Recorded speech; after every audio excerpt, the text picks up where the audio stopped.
Okay, we're hard at it, jumping in, going to LA this weekend, and it's a big deal to us. We got to get back on track and get going, and I know they need to win bad too, so we'll be battling out down there. I like that we've been there once already this year, and we know what the trip's like, and being at a one-day trip for us, that's a good one to log away for us. It helps us a little bit. So we're getting cranked up. We got a lot of work to do.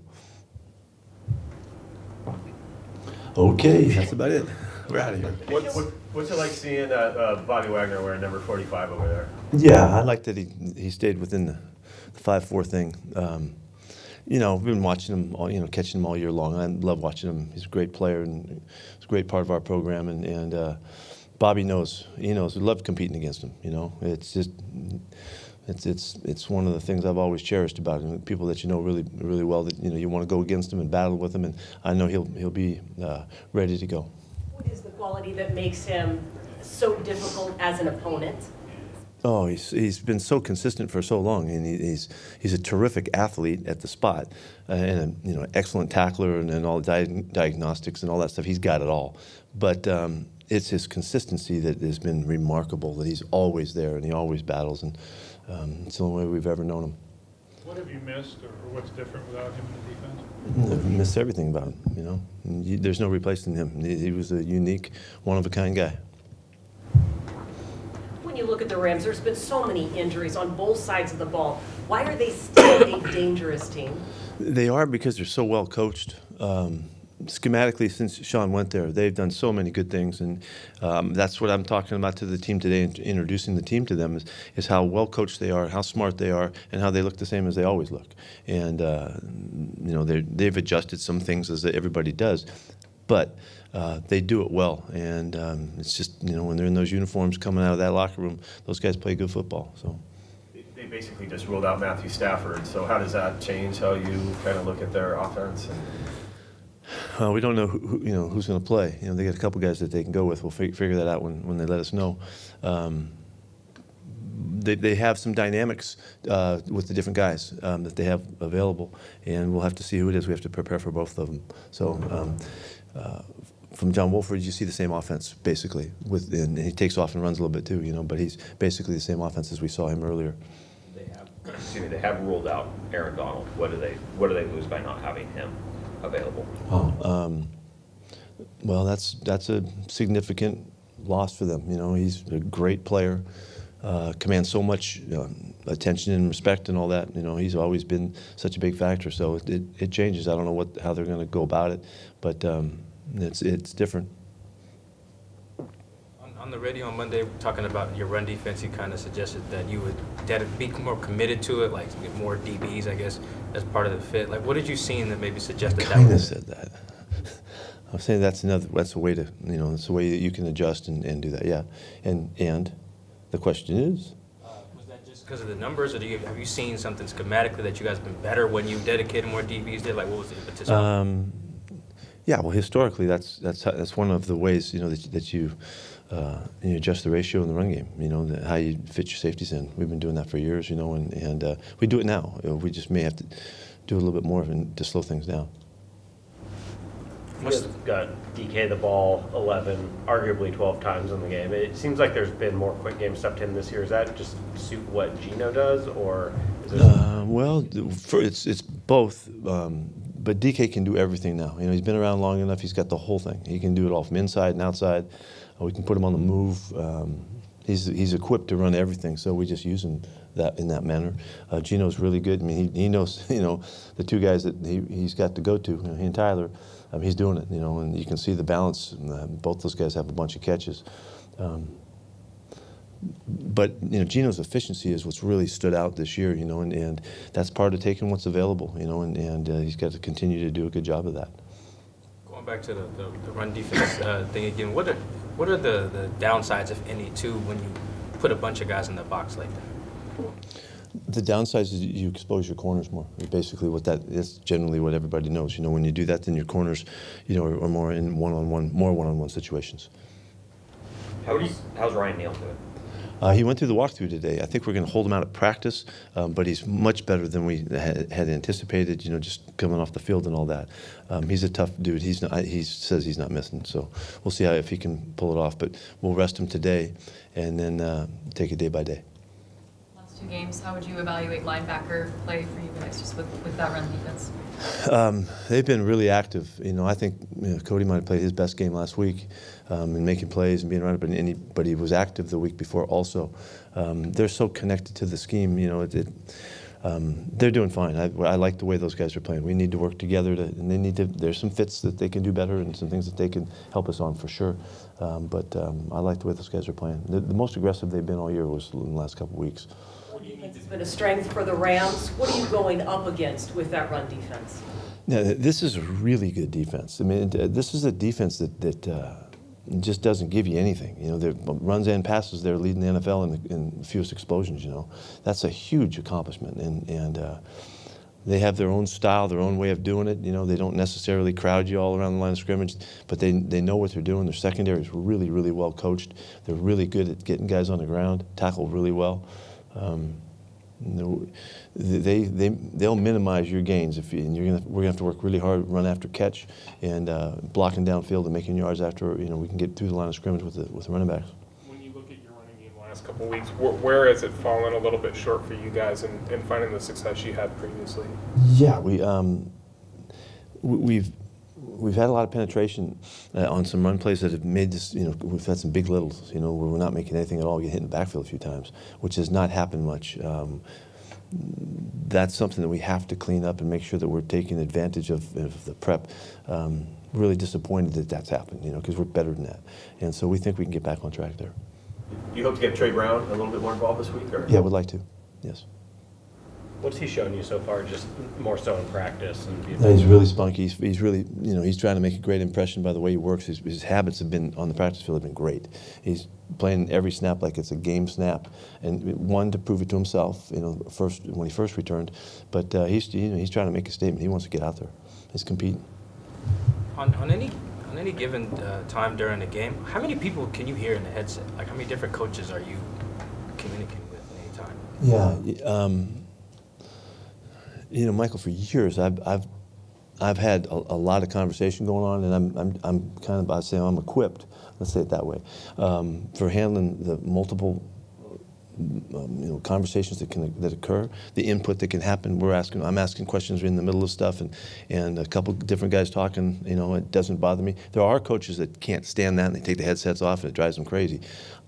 I'm kind of on the other end of the spectrum. I kind of like the more the better, and the bit that would sound like chaos to me, to you, what doesn't to me. You know, and so you know, we've got the entire staff on both sides of the ball on the headset.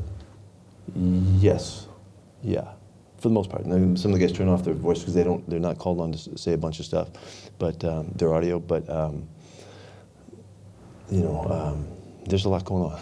You guys would like it. So it's fun to hear. Sorry, you're hearing other conversations that coaches are having with themselves that you have to tune out. Is that what you're saying? Yeah. Basically, there's a respect that we all pay to the caller in the time he has to make the call. When we all know we have to be, respect his ability to make the call, verbalize and get it in, and then. But prior to when that happens and after that happens, then the conversations are available. I mean, I'm asking questions the whole time, asking questions about stuff, what the call what's the look, they can see things better than I can. They can tell me is it a pressure look or a too deep look or whatever. I get all that stuff. And more input, the better. Kind of like Raves, it's kind of Raves operates too. Laquan Treadwell played a little bit. Did you get enough of a feel at where he can fit in with things? He did. Yeah, he did fill in fine, and hopefully it's his first game that he got a chance to go with us. Hopefully we'll play him more. He didn't do anything to keep us from thinking that. He looks like a good ball player. He's really comfortable with the game. He's got experience, and we can feel that, and so it's a good addition for us. And I would expect him to be more involved in the next few weeks. Did he have any experience in your offense or similar systems? I don't think directly. No, I don't think. I think he's been in other systems, but he's really smart. It's easy for him. He picked it up week 1, so he'll be way better as we progress. But he's on it, so no problems there. When you look at the Rams' offensive line, there's been a lot of injuries there too. But what has been the challenge for your edge rushers and for those guys up front facing the last 2 opponents? Yeah, we have to execute more consistently. It's an area of focus for us, and to make sure that we're getting good swings, and we're taking our best shots and not wasting rushes. Sometimes you can get distracted, and there's elements that affect the rushers on the edge. Whether they're the tight ends there or the backs are there to chip you or whatever, that can affect you. And we have to make sure that we're getting our best rushes and maximize our opportunities there. So that's a big deal for us this week, and I'm hoping that'll show up. Thing, or is that a play call thing? Because you talked about kind of a little bit of both. A little bit of both. It depends. More of it's a feel and adapting to what you're getting at the line of scrimmage. What kind of help is a tackle getting for the outside guys? Situation where the back is. There's all kinds of things that go into all that. The calls that we make. It seems like you guys developed an identity specifically on defense from weeks 6 through 9. Really, really solid defense. When you see 2 teams kind of turn their season around, potentially their season around, with the Bucs and Raiders both doing really well against you guys, what do you want to tell them identity-wise? What do you want them talking about to reinforce that? Tell our guys. What do we want to tell our guys, right? Yeah. We don't want to talk. We're not talking to the Bucs or the Raiders, right? Right. Yeah. Okay. Yeah, we have to get back to executing like we had been and working together more cleanly. I thought both teams, they played us well, and it looked like that. I would like to have more of a factor on that, and we didn't. But so we have to get back to doing the things that got us there, and so that's maximizing the shots that we take and how we counter rushes and all that, and also fitting correctly. But the games did look similar. They did look similar, and that I really have a problem with that. That it didn't change. 1 week something happens, we should fix it the next week.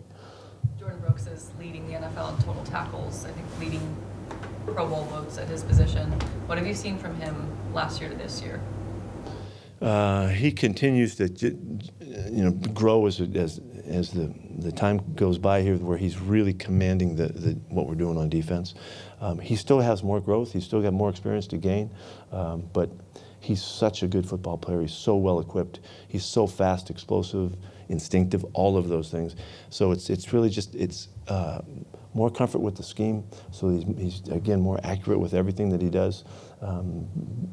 Because linebackers get in trouble when they get out of position, and sometimes, and he's such an aggressive player, he'll just get better as he's going, and he's running the show out there. He'll get better at that too, and feeling comfortable with commanding everything. As he does make all the calls, he'll command even more of what's going on in time to come. This is the week players can wear the customized cleats. I know you've always been one to support players, doing their thing. What do you like about this initiative?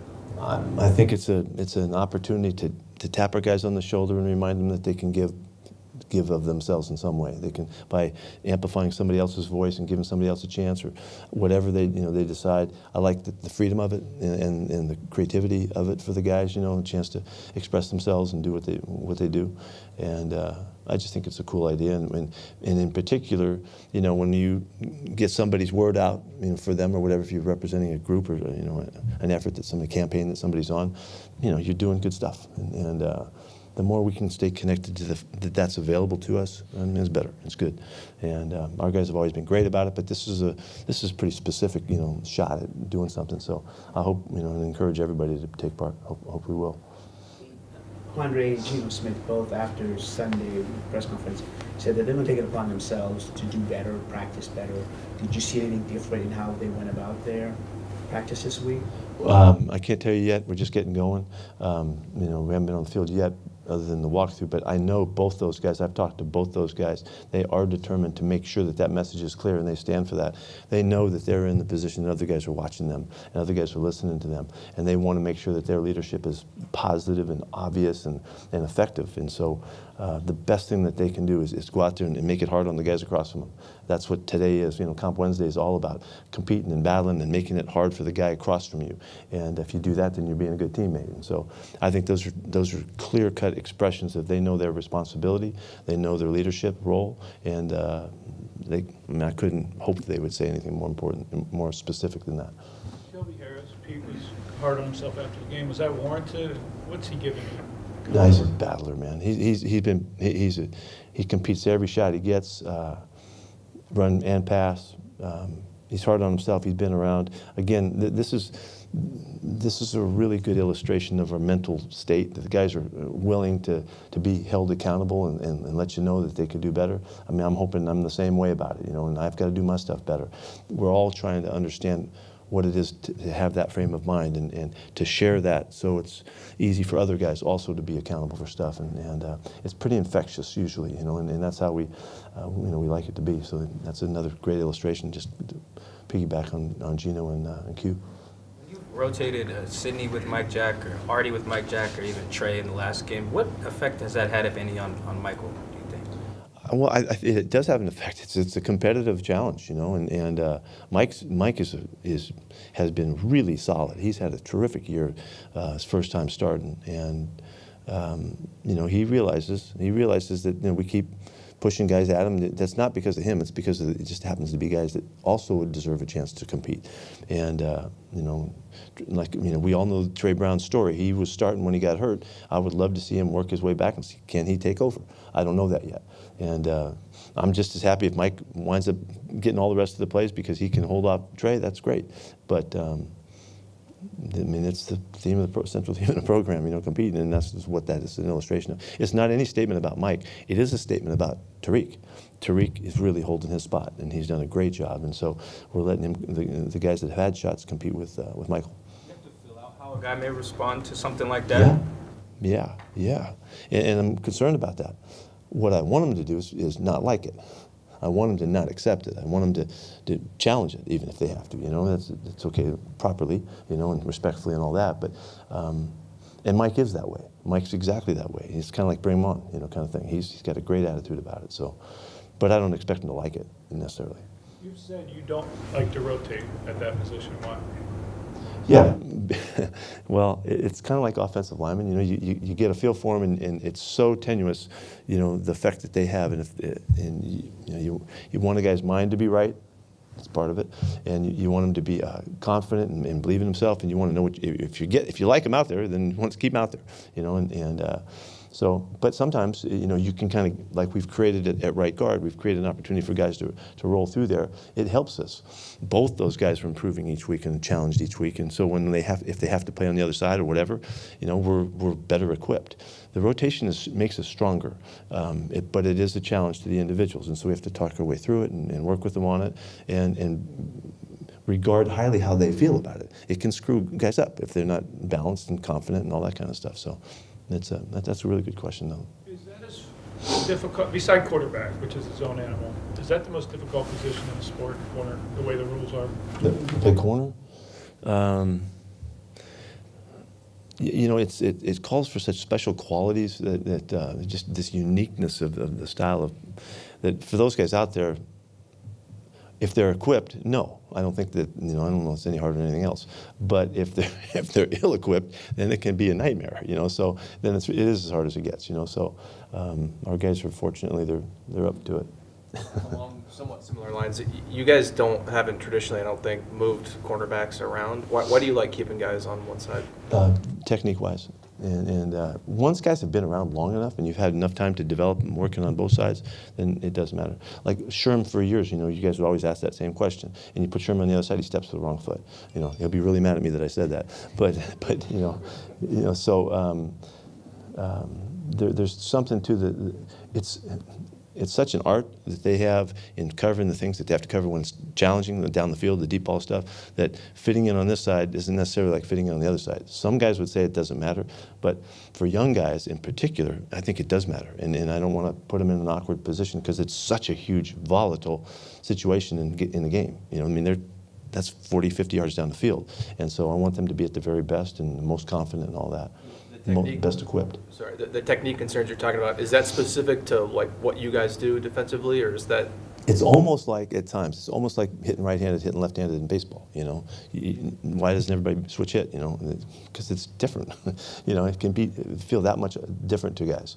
And so sometimes there's guys that we've had in the past that doesn't even matter to, because they've grown up on both sides. And but when they're early in their career, and sometimes when you get really good, like Sherm was, here for those years we didn't, you know, he was so good, he just locked down his side, you know, Are you okay with the pass interference rule? Or would you like to call it a rule? You mean the one in the end zone on the OPI on the touchdown pass? Not that one. Oh, I thought you brought up that one.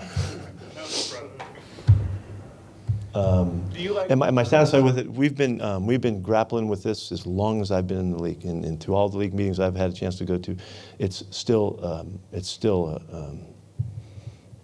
ground to be made up, you know, and it's really, you know, Perry Fuel at the league office is the guy that really is, you know, kind of oversees a lot of this conversation and all, and because of his background and all of that. I mean, he understands and gets it, and you really need to understand what it feels like for both guys, receiver and the DB, to understand what just happened and what was the impact of the interaction, you know, and so I think we can continue to grow, you know, and get better at it. It's very challenging, very challenging. Was the illegal man downfield call legit, or? I don't respond to those kinds of things. Right. You've talked recently about how Drew is really pushing Geno in practices. Was Geno, when he was the backup like that, pushing Russ like that? And Yeah. if so, what did that look like? Yeah. We've been in love with Geno since he got here. He can throw the heck, obviously, you've all seen now, he can throw the heck out of the football. He's a tremendous athlete for the position. Moves well enough to run, as we've seen, and negotiates the scramble opportunities and all that kind of stuff really well.